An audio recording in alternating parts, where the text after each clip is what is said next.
Okay, so I'm making yet another video today because apparently I'm on a roll. Yeah, I want to talk. This is a funny thing. I just want to talk to you about something. I found an image of something on someone's random Instagram account. It's not that I follow this person. I don't even remember who it was, but I just saw this picture and I took a screenshot of it with my phone, which you can't see because of the light. Anyways, it's funny and I wanted to share it with you because I found it quite hilarious. Okay, so um, these are three things that people, and I've heard this myself, more or less, people who suffer from a mental problem might hear this from other people. You know, people are commenting to them, maybe in one of these three, maybe all three, maybe 2 out of 3, maybe none at all. I'm just gonna share this with you because I find this really funny. Okay, it's pretty sarcastic, by the way.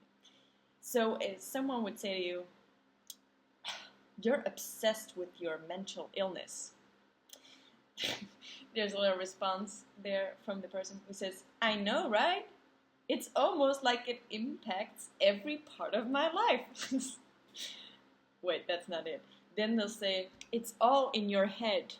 And then I'll go, "I know, right? It's almost like it's a mental illness." Wait. Best ones for last.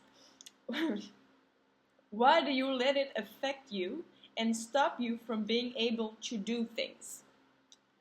Response: "I know, right? It's almost like it's an actual illness."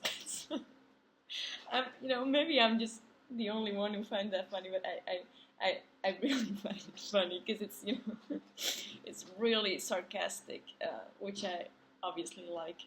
But I just want to go through them one at a time. So first one, you're obsessed with your mental illness. I understand a lot of people hear this. I hear a lot of people say they hear this from other people. Now, being obsessed with your mental illness, of course you would need more context from the person. You know, what do you mean when you say obsessed? What do you mean by that, and in what way? But it's being obsessed with an illness, whether it's mental or physical, that doesn't really matter. I don't know, I would need more context really, because I'm not the one who's going to say a whole lot of things when I don't have enough context, because that would be strange. And that could lead to a lot of misconceptions, obviously. I think everyone is in some degree obsessed with a mental or a physical illness, because you kind of need to be not obsessed with it, but you need to watch it. You need to watch over it. You need to guard it, because if you completely neglect it, or you pretend it's not there, I think that has more bad consequences for you, because for example, taking medication. If you were to not pay attention to it at all, and you might forget about it, or whatever, that could bring you in a lot of trouble. And I'm speaking as a child of experience. It could lead to a lot of shit, really. Also, just taking care of yourself. This is very, very important, that you take care of yourself. This could be in very various ways, by seeing someone, but also the things you can do yourself to make yourself feel better. Those are also things, or just not doing things in order to make yourself feel better. This can both be true. To say it's being obsessive, I don't know. I find that kind of extreme. It's an extreme. All three of them are pretty extreme. Funny, but also extreme. So being obsessed with it, there are people who obsess about it. Maybe there are people who completely, let it impact them so hard that they're afraid to do anything and everything. So, okay. I'm gonna go to the second one, because this is a funny one. It's all in your head. Okay. Yeah. Yes, it is. I know that. It's the response was so funny. It's almost like it's a mental illness. I really love that one because it's. But I understand some people say it's all in your head, meaning you're malingering or you're making the whole thing up or you're faking it. Some people think that. Or you're seeing things that aren't there, you're exaggerating, you're just making it worse than it is. A lot of things are being said when people mean it's all in your head. That's what a lot of people want to say by that. But I find the fact that I find it so funny is because they take it very, very literally, and it's I find that very, very well put. It's in your head. Yes, it is, because that's where it all happens. That's where it all started, and that's where it all still is. It is in your head. Does it mean that it's not serious? Does it mean that it's not real? I don't think so. It is real. It is painful. It's difficult. It needs some adjusting and caring and all the obvious things. I don't know. I guess it's yeah, the joke is because it's literally and all that. So I'm gonna go to the last one. Why do you let it affect you and stop you from being able to do things? Why does any illness, why do you let any illness affect you? How could it not? I don't understand. If let's look at this from another perspective. What if you would fall down the stairs and break your leg? Let's say that happens, and you go to the hospital, they plaster your leg, it's broken, and you need to walk on crutches or maybe in a wheelchair, and people go, why do you let that affect you? God, just stand up and walk like every other person, goddammit. It's equally funny, it's equally weird to just, of course it affects you because you have trouble walking. Maybe people with mental illness have trouble working or focusing or enjoying things or sleeping. It could be anything. It affects you because you're human, because it's there, and by trying to do this, it's not going to go away. It's not. I know we all pray for that to happen, but it does not. It does not. Often it could make it worse. Second part of the phrase is, why do you let it stop you from being able to do things? Now this sort of, I've kind of responded to that one in the previous one, but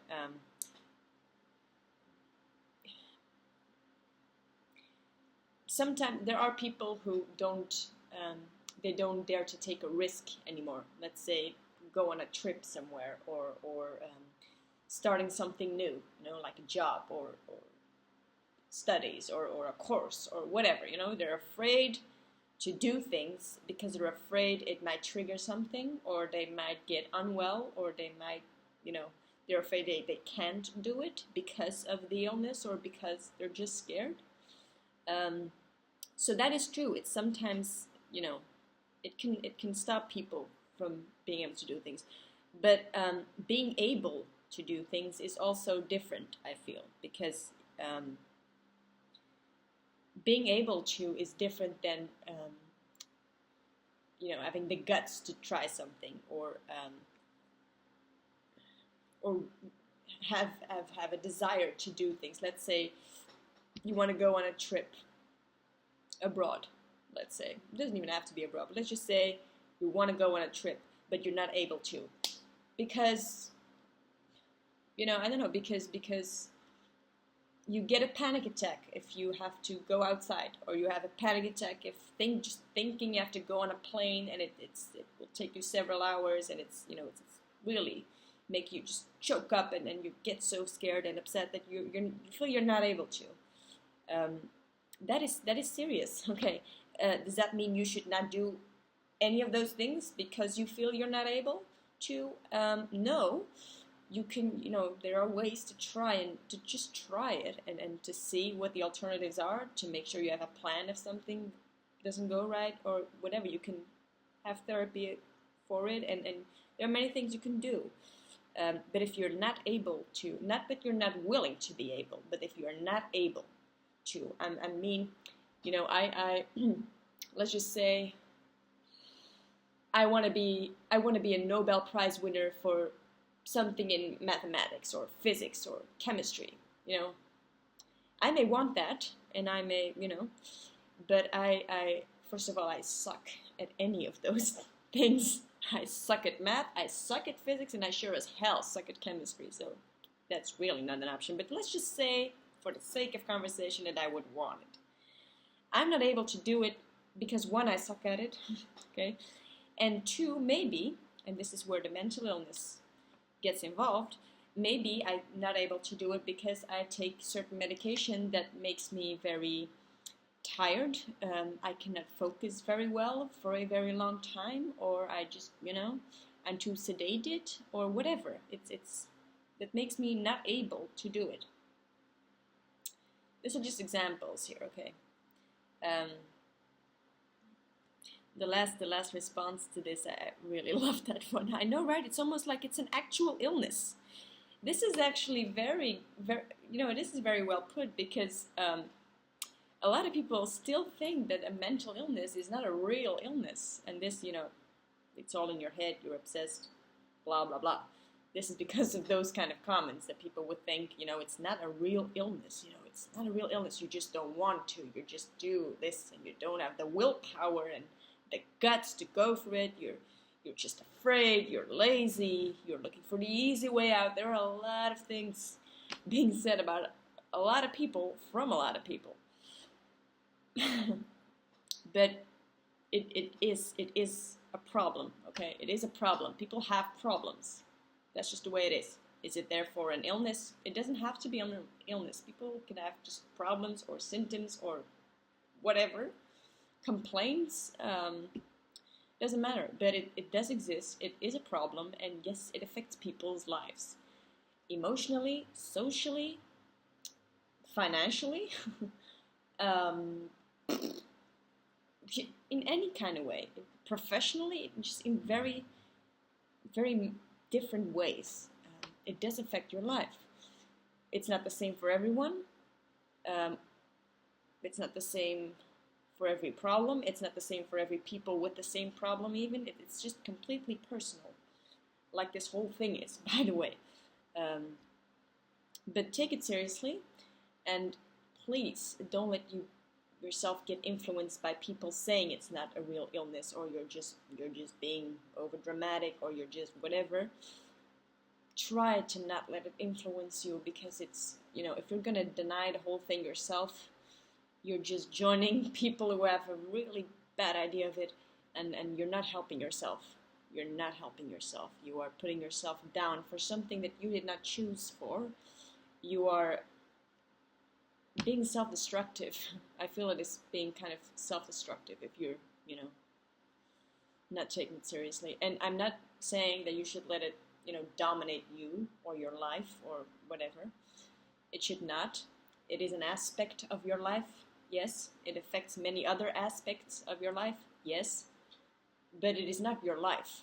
It's not who you are. It's not, you know, a mental illness doesn't say anything about what passionates you, or what your interests are, or what you dream about, what kind of people you like, what movies you like, what's your favorite color.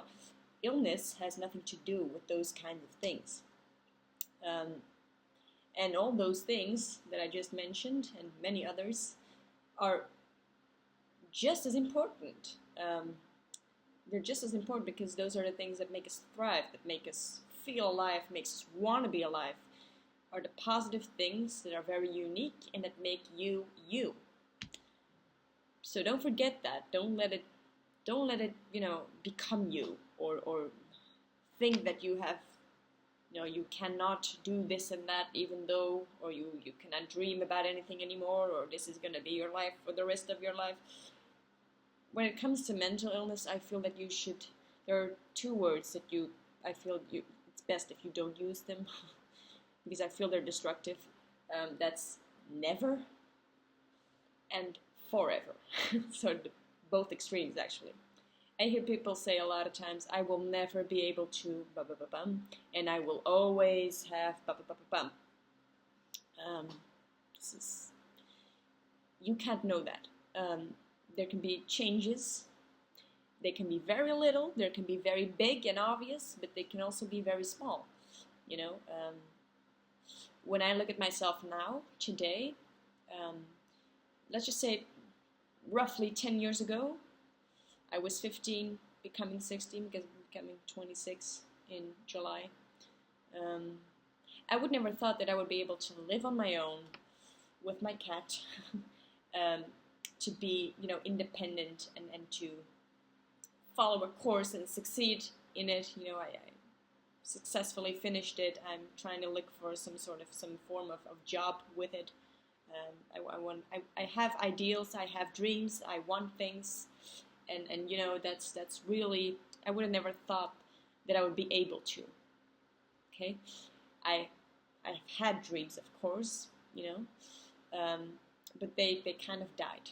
My dreams kind of went asleep once I got into real trouble with myself and with life, and I just, you know, my dreams went to sleep and they would not wake up for a long time. And you know, I found a way to sort of take those dreams back. Some of them I accomplished. I'm living on my own. I really like that. But also, I wanted to work in mental health care when I was younger. I wanted to be some sort of therapist with music or writing or psychologist, you know, something in that direction. I really wanted something creative and something, you know, to help people with. I did not become a a therapist nor a psychologist, no, but I finished a course and I got my certificate, which is in my closet right there. That I'm gonna do something in mental health care. It's not this real, you know, this psychology or whatever, but it has to do with psychology, and it has to do with experience, and it has to do with helping people, and there's a lot of room to be creative. So that is really what I want to do and what I like to do, what interests me. I never even, for a long time, I didn't even know it existed. So, you know, that's awesome that it does. And I've really found a way to live, you know, my life, and I'm happy with it. I'm happy about my life. I'm happy about what I'm doing, the people I know, the people that are in my life. It's fulfilling, and it's nice. It's nice. Because the most important thing for me that was, you know, it turned a lot of things upside down in a good way, was that I started to want things again. I wanted things, and I did not want things for a long time. I did not. So the fact that those things came back to me, that's amazing. That for me means getting into recovery, into a recovery process. Once you start wanting things again, positive things, of course. That's what it's about for me. And that could be different for anybody, really. There is no central definition for recovery or something that has to do with recovery or success. It doesn't matter. That could be different for everyone. That can be having a job. That could be living on your own. That could be able to take public transportation and go somewhere. That could be having friends, taking care of a pet, being happy. You know, it could be a lot of things. And it's different for everyone, and I don't know, I feel like, you know, you should never, and now I'm using the word never, think things are forever. There, I used both of them in one sentence. Hell yeah. Never think something is forever. Because nothing is. Nothing is forever.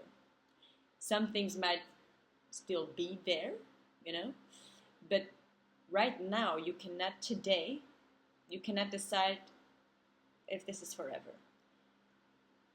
Nor can you say that you will never, future-wise, be able to do this or have that or whatever. You can't. You can't.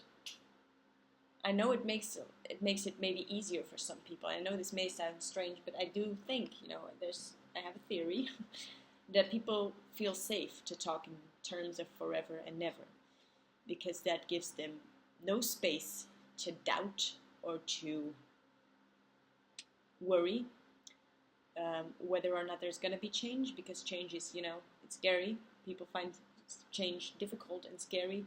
And once you do not talk about change, you just say, this is forever and I will never, it's decisive. It's sort of this fatalistic, I